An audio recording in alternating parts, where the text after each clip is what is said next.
ආයිබෝවන් දෙවන පරපුර දේශපාලන ව්‍යාපාරයේ මම මාධ්‍ය හැමෝම කැඳෙව්වේ මේ වන විට රටේ උද්ගත වෙලා තියෙන යම් දේශපාලන කාරණා කිහිපයක් පිළිබඳ සාකච්ඡා කරන්න සහ ජනතාව දැනුවත් කරන්න. ඉතින් අපි පැහැදිලිවම දන්නවා පහුගිය මාස කිහිපය තුලම ලංකාවේ ආందోලනාත්මකයකට පත්වෙච්ච මේ බහලුම් 323ක් රේගුවෙන් නිදහස් කිරීම කියන කාරණේ මත පදනම් වෙලා විවිධ අදහස් යෝජනා සමාජය තුල කතා වුණා.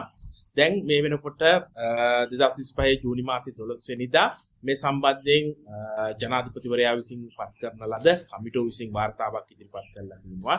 ඉතින් ඒ වාර්තාව ඉතා විධිමත් තොරතුරු සහිතව සහ නිගමනයන් නිරීක්ෂණයන් සහ ඒ නිගමනයන් නිරීක්ෂණයන් මත පදන් වෙලා ඉදිරියට ගත යුතු කාරණා ඉදිරිපත් කරමින් එම කමිටු වාර්තාව මේ වෙනකොට ඉදිරිපත් කරලා තියෙනවා. ඒතකොට මේ කමිටු වාර්තාව ඊටාම විවිධභාවිකින් යුතුව ඉතා හොඳ පරීක්ෂණයක් කරලා තියෙනවා. ඉතින් අපි විශ්වාස කරනවා මේ රටේ ජනතාව මේ ආණ්ඩුවට බලය දුන්නේ මේ නිශ්චිත මොහොතේදී මෙවැනි කොමිෂන් සභා මෙවැනි විවිධභාවිකින් යුතුව මේ රටේ වැඩ කටයුතු කරනවා. ඒ කාරණා මත පදනම් වෙලා මේ කොමිසම විසින් ඉතාම විවිධභාවයකින් යුතුව ඉතාම විධිමත් පරීක්ෂණ වාර්තාවක් ලබා දීලා තියෙනවා. එතකොට මේ පරීක්ෂණ වාර්තාව මුදල් හා ක්‍රම සම්පාදන සහ ආර්ථික සංවර්ධන අමාත්‍යාංශය යටතේ ජූනි මාසයේ 12 වෙනිදා ඉදිරිපත් කළා තියෙනවා. එතකොට මේ වාර්තාවට අනුව පැහැදිලිවම මම මේක දීර්ඝව විස්තර කරන්න යන්නේ.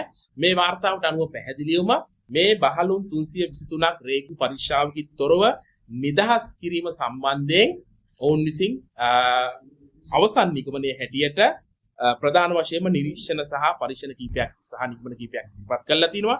ඒක ඇතුළේ ඔවුන් පැහැදිලිවම කියනවා මේ රේගුවේ තියෙන තදබදය මගහරවා ගන්න පිටතින් පත් කරන ලද කමිටුවකින් මේ බහලුම් එළියට යැවීම කිසිම සත්භාවයකින් තොරව පැහැදිලිවම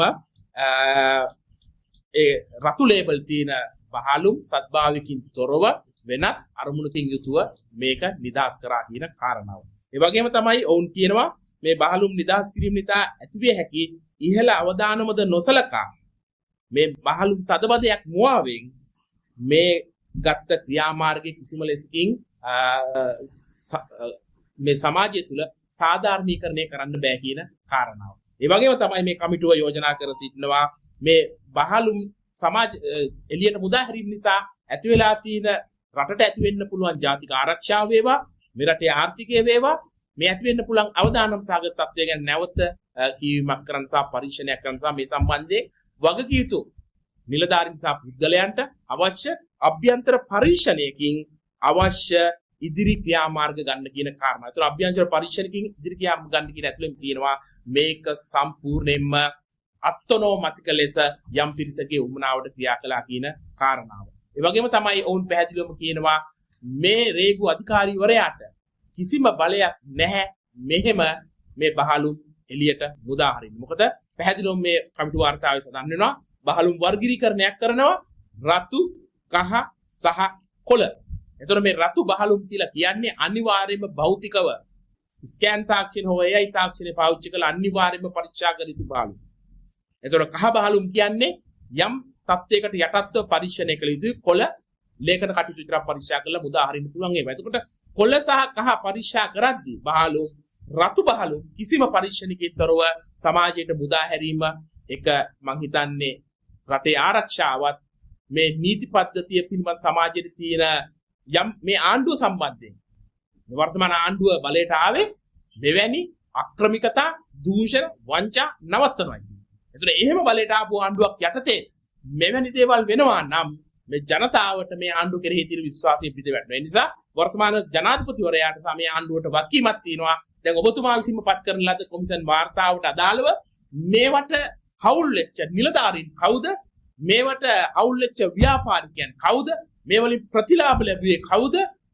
මේ බහලුම් වල තිබුණේ මොනවාද කියන එක ගැන රටට හෙළි කරන්න පළවෙනියටම දෙවනියට මේ සම්බන්ධයෙන් දැන් මේ වාර්තාවට යටත්ව විධිමත් පරීක්ෂණයක් කළා පළවෙනිකේ එවැනි ක්‍රියාවක් නැවත සිද්ධ නොවෙන්න අවශ්‍ය තීන්දුව තීරණ ටික ඉක්මනට ගන්න අවශ්‍යයි.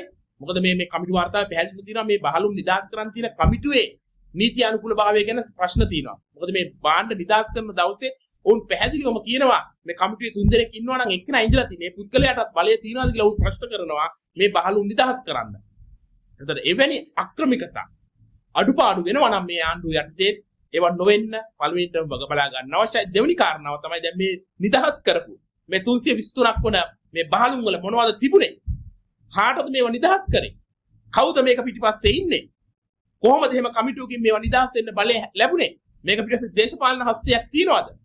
එහෙම නැත්නම් ආණ්ඩුවට උදයි කරන කියන යම් ව්‍යාපාරිකයන් පිරිසක් ඉන්නවද මේක පිටිපස්සේ? මේක පිටිපස්සේ කවුද ඉන්නේ කියන එක ගැන වහාම රටට හෙලි කරලා මේවා නැවත නොවෙන්න වග බලා ගන්න අවශ්‍යයි. එහෙම නොවුනොත් අර පරණ දූෂිත ආණ්ඩු වලට තිබ්බ ජනතාවගේ ප්‍රසාදය නැතිවීම සහ විශ්වාසයේ කඩවීම මේ ආණ්ඩුවටත් වෙන්න පුළුවන්. ඒ නිසා මේ සම්බන්ධයෙන් දැන් කමිටු වාර්තාව ඇවිල්ලා තිනවා. ඒක මත පදනම් වෙලා නිවැරදි තීන්දුව ගන්න කියන ඒ ආරාධනාව අපි කරන්න කැමතියි. ඒත් එක්කම අපි දකින්නවා දැන් මේ වෙනකොට අපේ රටේ ඉන්ධන මිල නැවත වටේකින් වැඩි වෙලා තියෙනවා. අපි දන්නවා මේ ආණ්ඩුව කියපු ආකාරයට ඔවුන් ප්‍රධාන වශයෙන්ම කිව්වේ මේ අපි ආවම මේ රටේ මේ තියෙන වංචා දූෂණ නවත්තනවා. මේ ඉන්ධන වලින් හම්බ කරන මිනිස්සු ටික මේකෙන් ගසා කන මිනිස්සු ටික සියල්ල නවත්තලා කොමිෂන් නවත්තලා අපි මේක වෙනස් කරනවා කියන කාරණාව. දැන් අලුත් ආණ්ඩුවක් ඇවිල්ලා ඉන්නවා. ඒතර අපිට දැන් දේ තමයි දැන් මේකෙන් කොමිෂන් ගන්න කවුරුත් නැහැ. මේකෙන් අක්‍රමික ලෙස මුදල් හම්බ කරන්න කවුරුත් නැහැ. හැබැයි මේ ඉන්ධන මිල නැවත වටේකින් වැඩි වෙලා තියෙනවා. ඉතින් අපි දන්නවා ගෝලීය තත්ත්වයන් මේකට බලපානවා. මේ සියල්ල ඇතුලේ අපි විශ්වාස කරන ප්‍රධාන කාරණාවක් තියෙනවා. ඒ තමයි මේ රටේ මේ අපේ බල ශක්තිය ස්වාධිපත්‍ය අපි සතු නොවීම. මේ වර්තමාන ආණ්ඩුව වුණත් තාම මේ පැරණි ක්‍රමවේදය එහෙම නැත්නම් මේ පරණ ආණ්ඩු තෙල් ලංකාවට ගෙන්නපු ආකාරයට ඒ ගිවිසුම් ඇතුළේ ඉඳන් තමයි තාම ක්‍රියාත්මක වෙන්නේ. ඒ වගේම තමයි අපිට සැකයක් තියෙනවා මේ IMF එකට අවශ්‍ය වැඩපිළිවෙල මේ රටේ ක්‍රියාත්මක කරනකොට මේ තෙල් සූත්‍ර වලින් අපිට එළියට එන්න බැරිද? මේ ආණ්ඩුවට ජනතාව බලය දුන්නේ මේක වෙනස් කරන්න. උන් පැහැදිලිවම මේ බලය ගන්න කලින් කිව්වා අපි ඇවිල්ලා මේ වරායට ගොඩ බාන මුදලෙම ජනතාවටත් අපි දෙනවා. කාටවත් මේකේ කොමිෂන් තියාගන්න දෙන්නේ නැහැ. මේ අක්‍රමිකතා දූෂණ වංචා සියල්ල නවත්තනවා. ඒවා සියල්ල නවත්තලා ඊටාම සහන මිලකට මේ අධික බදුබර අයින් කළා. ඊටාම සහන මිලකට ජනතාවට තෙල් දෙනවා කියන එක. අපි දන්නවා යම් ප්‍රමාණයකට තෙල් අපි වෙලා තියෙනවා. හැබැයි දැන් නැවත මේ තෙල් මිල වැඩි වෙලා තියෙනවා. එහෙනම් මොකක්ද ඇත්තටම තියෙන ප්‍රශ්නේ? මේ IMF එකෙන් එක පැත්තක අපි ඉතිර වෙලා ඉන්නවා. මේ නව ලිබරල් ධනවාදී කඩාහැලෙන ආර්ථික මොඩල් එක ඇතුලේ තාම අපි ඉන්නවා. ඒක ඇතුලේ මේ ආණ්ඩුවට සිද්ධ වෙලා දිනවා අර කලින් ආණ්ඩු කරා වගේ ජනතාව පීඩාවට පත් කරමින් තෙල් මිල වැඩි කරා. එහෙනම් දැන් මේකෙන් අපි එළියට එන්න ඕනේ. දැන් අපි කලිනුත් මතු කරපු කාරණාව. ඉන්දියාවට පුළුවන් නම් රුසියාවෙන් තෙල් ටික අඩුවට අරගෙන ඒක අපේ ත්‍රිකුණාමලේ තෙල් ටැංකිය වල මේගොල්ලෝ කපඩා කරලා අපිටම වැඩි මිලට උගුරනවා. දැන් අපි මේ ආණ්ඩුවක් වශයෙන් අලුතෙන් පත් ආණ්ඩුව මේ ලෝකෙ තියෙන අලුත් ප්‍රවණතාවයන් එක්ක ඊටාම අඩු මුදලට තෙල් ගන්න එහෙම උපාය මාර්ග සැලසුමක් නිර්මාණය කරලා තියෙනවා. එහෙම උපාය මාර්ග සැලසුමක් නැහැ. ඒක ඇතුළේ තමයි නැවත සිද්ධ වෙලා තියෙන්නේ මේ තෙල් මිල ඊටාම ඉහළකින් නැවත වැඩිමින් යන්නේ. අපි දන්නවා දැන් 92 ඔක්ටේන් 12කින් වැඩි වෙලා තියෙනවා. ඔටෝ ඩීසල් වැඩි වෙලා තියෙනවා 15කින්. එතකොට භූමි තෙල් නැවත රුපියල් 7කින් වැඩි වෙලා තියෙනවා. හැබැයි සුපර් ඩීසල් සහ මේ ඉහළ පන්තියට අවශ්‍ය තෙල් ටික වැඩි වෙලා නැහැ. මේ සාමාන්‍ය ජනතාවට බලපාන සාමාන්‍ය ජනතාවගේ ජීවිතයත් එක්ක ගැටිච්ච සාමාන්‍ය ප්‍රවාහනය නඩත්තු කරන තියෙන තෙල් ටික තමයි වැඩි වෙලා තියෙන්නේ. ඉතින් ඒක ජනතාවාදී ආණ්ඩුවකට කොච්චර උචිතද කියන කාරණාව ගැලපෙනවද කියන නිසා ඔබ විසින් ඉතිහාසයේ කීප කාරණා මත පදනම්ව වර්තමානයේ ඔබ කරන ක්‍රියාදාමය තුළ මේ ජනතාවාදී ආණ්ඩුවක්ද කියන එක නැවත ජනතාව තුළ ප්‍රශ්න කිරීමෙන් තියෙනවා. ඒ නිසා අපි පැහැදිලිවම කියනවා දෙවන පරපුර දේශපාලන ව්‍යාපාරය හැටියට මේ රනිල් වික්‍රමසිංහලා රාජපක්ෂලා ගෙනිච්ච වැරදි ආර්ථික මොඩල් එක ඇතුලේ ඉඳගෙන ඔබ උත්සාහ කරන්නේ ඒක රිපෙයාර් කරලා ජනතාවට සාහන දෙන්න නම් ඒක මේ ජනතාව විසින් නිර්මාණය කරපු ආණ්ඩුවත් විනාශ කරන වැඩක් කියන එක මතක් කරන්න කැමතියි. ඒ නිසා ජනතාවට සැබෑ ලෙස සාහන ලබා දෙන්න ඔබ එදා පුරුදු වෙච්ච ආකාරයට ඒ වෙනස්කම් කරන්න කියන ඉල්ලීම අපි කරන්න කැමතියි. ඒ වගේම තමයි අපි දකිනවා දැන් මේ වෙනකොට මේ ආණ්ඩුව ජනතාවට පුරුදු වෙච්ච ප්‍රධානම වුන්ගේ සටන් පාඨය උනේ මේ වංචා දූෂණ නවත්තන්න. ඒ වගේම ඒ වංචා දූෂණ නවත්තන වගේම පෙර වංචා දූෂණ කරපු මේ රටට හානි කරපු මේ රටේ මුදල් නාස්ති කරපු අයට දඩුවම් කරනවා කියන එක අපි දකිනවා. ඒක යම් ප්‍රමාණයකින් ක්‍රියාත්මක වෙනවා. ඉතින් අපි විශ්වාස කරනවා දේශපාලකයෝ විතරක් නෙවෙයි මේකත් එක්ක ගැට ගැහිච්ච රාජ්‍ය නිලධාරී පන්තියක් ඉන්නවා. ඒකත් එක්ක ගැහිච්ච තව සමාජ කණ්ඩායම් ඉන්නවා. ඉතින් මේ සියලු දෙනාට මේක ලෙස දඩුවම් කිරීම කළ යුතුයි කියන කාරණාව.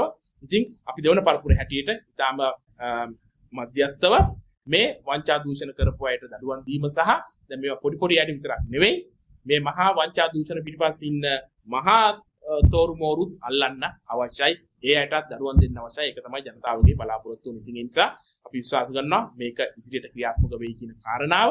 මේ වංචා දූෂණ වලට සම්බන්ධ වෙච්ච අයට දඩුවම් ලැබීම වගේම මේ රටේ නැවත වංචා දූෂණ කරන්න බැරි වෙන්න ඒ ඉඩකඩ අහුරන නීති රීති අනපනත් ටික හදන්නත් අවශ්‍ය වෙනවා. ඒ නීති රීති අනපනත් හදන ගමන්ම සමාජයේ පරිවර්තනයකට ලක් කරන්න අවශ්‍ය වෙනවා මේ තියෙන වැරදි ආර්ථික මොඩල් එකෙන් අපි එළියට එන්න. මේක නැවතත් අපි කියන කාරණාවක්.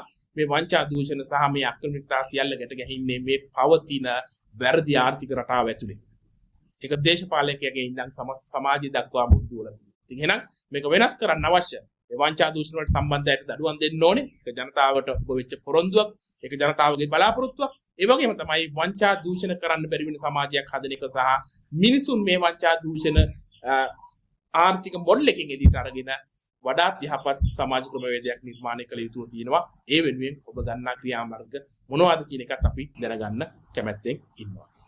අපි දන්නවා අපි පැහැදිලිව නැවතත් කියන කාරණාවක් තමයි මේ IMF එක සහ මේ ලෝක බැංකුව ඇතුළු මේ මූල්‍ය ආයතන ගණනාවක්ම ඒ වැඩපිළිවෙළ නිර්මාණය කරලා මේ රට තමන්ගේ ග්‍රහණයට ගන්න වැඩපිළිවෙලක් හදලා තියෙනවා. ඒක ඇතුළේ තමයි දැන් මේ වෙනකොට මේ ආණ්ඩුවටත් ජනතාවට දෙන සහන සියල්ලම නවත්තලා ජනතාවගේ බෙල්ල මිරිකල තැනට ගෙනල්ලා තියෙනවා. එතකොට අපි දන්නවා ලංකාව මීට කලිනුත් IMF එකට 17 වතාවකට වැඩිය ගිහිල්ලා තියෙනවා. හැම අවස්ථාවකම අනවශ්‍ය කොන්දේසි හේතුවෙන් අපි IMF එකෙන් එළියට ඇවිල්ලා තියෙනවා. එතකොට අපි කියන්නේ එකපාර මේ සියල්ල විනාශ කරගන්න කියන එක නෙවෙයි. හැබැයි මේ IMF එකෙන් ලැබෙන මේ සොච්චම් මුදලින් මේ සමස්ත රට පරිවර්තනය කරන්න පුළුවන්ද? හැබැයි මේ සොච්චම් මුදල වෙනුවෙන් මීට වඩා වන්දියක් මේ රටට ගෙවන්න වෙනවා. දැන් ඉස්සරහට මානව හිමිකම් කොමිසමේ කොමසාරිස්තුමා ලංකාවට ඇවිල්ලා ගිහිල්ලා දැන් ලංකාවට විරුද්ධව වැඩසටහන් හදද්දී ජාත්‍යන්තරය ඇතුලේ මේ ලංකාවට විරුද්ධව අපේ රණවිරුවන්ට විරුද්ධව අපේ ස්වාධිපත්‍යයට විරුද්ධව වැඩ හැදෙනකොට අර IMF එකේ හරි කොහෙන් හරි ලැබෙන සොච්චම් මුදල දිහා බලාගෙන අපි තීරණ ගත්තොත් රටට අනාගතයට වෙන හානිය දීර්ඝයි. ඉතින් අපි ඒ නිසා විශ්වාස කරනවා අපිට අවශ්‍ය වෙනවා මේ රටේ ආර්ථිකය ශක්තිමත් කරන්න අපේම ඌ වැඩපිළිවෙල. එහෙම නැතුව අපි IMF පරිලෝකෙ කොහෙන් හරි මේ හිඟා කාලා සල්ලි අරගෙන රට හදන්න බලන් ඉන්නවා නම් ඒක එච්චර හොඳ දෙයක් නෙවෙයි කියන එක අපි මතක් කරන්න කැමතියි පැහැදිලිවම. නමුත් මේ තියෙන ආර්ථික ක්‍රමවේදය ඇතුලේ මේ ආණ්ඩුවට අපි කියන්නේ කිසිම කෙනෙක් එක්ක ගැටුමකට හෝ අනවශ්‍ය ප්‍රශ්නයකට යන්න කියන එක. හැබැයි අපි උපක්‍රමශීලී විය යුතුයි. මෙවැනි කොන්දේසිත් එක්ක දැන් මේ ණයවාරිකේ හම්බුණා හරි. ඒක පිටිපස්සේ කොන්දේසි මොනවද කියලා බලන්න. ඒක පිටිපස්සේ රට්ටෙන අනුතුරු මොකක්ද කියලා බලන්න. ඒක පිටිපස්සේ රට්ටෙන ගිවිසුම් ටික මොනවද කියලා බලන්න. ඒ එකකතාවයන් එක්ක මේක තරාදීර දාලා කිරලා බලන්න. මේ හම්බෙච්ච මේ සොච්චම් මුදලත් එක්ක දෙන්න තියෙන වන්දිය මොකක්ද කියන එක මේ රට. දැන් අනිවාර්යයෙන්ම මේකත් එක්ක ගැට ගහනවා මේ ඉදිරියේ සැප්තැම්බර් මාස වෙනකොට මානව හිමිකම් කොමිසම් විසින් ලංකාවට විරුද්ධව ගේන වැඩපිළිවෙල. මේවා ඔක්කොම මේ බටහිර රාජ්‍යයන් විසින් හදලා තියෙන ටූල්ස්. ඒවා එකිනෙකට ගැට ගැහිමින් ක්‍රියාත්මක වෙන්නේ. ඉතින් අපි විශ්වාස කරනවා මේ රෝහණ විජේවීරගේ දේශපාලන දර්ශනයත් එක්ක ගැට ගැහිච්ච ඉතිහාසයේ මහා දේශපාලන කැපිටාපු ජනතා විමුක්ති පෙරමුණ දිවිච්ච නායකයෙක් මේ වගේ කාරණා නොදැන ඉන්නවා කියලා විශ්වාස කරන්න අමාරුයි. සහ මෙවැනි උගුල් වල වැටෙන්නේ නැහැ කියලා යම් හෝ විශ්වාසයක් අපිට තියෙනවා. හැබැයි ආණ්ඩුව නම් හරිම සතුටින් ඉන්නේ මේ වාරිකේ ලැබීම නේද? ඔව්. ජයග්‍රහණයක් කියලා තමයි මම කියන්නේ. ඔකට මේ අර කුමාරතුංග මුනිදාසයන් ලියපු මේ පොඩි කතාවක් තියෙනවා මගුල් කෑම කියලා. ඒ සතුටින් ඉන්න නායකයන්ට කියන්න තියෙන්නේ පුළුවන් නම් හොයාගෙන අර මගුල් කෑම පොත කියවන්න. නරියාවනේ මේ කුකුලොත් එක්ක මගුල් කන්න නේ. ඉතින් ඒ මගුල් කෑම පොත කියවුවා නම් පුංචි පොතක් පොඩි ප්‍රමාණයක පොතක් ඔය මගුල් කෑම කියවන්න. එතකොට IMF එක ගැන තේරුම් ගන්න පහසුවක් වෙයි.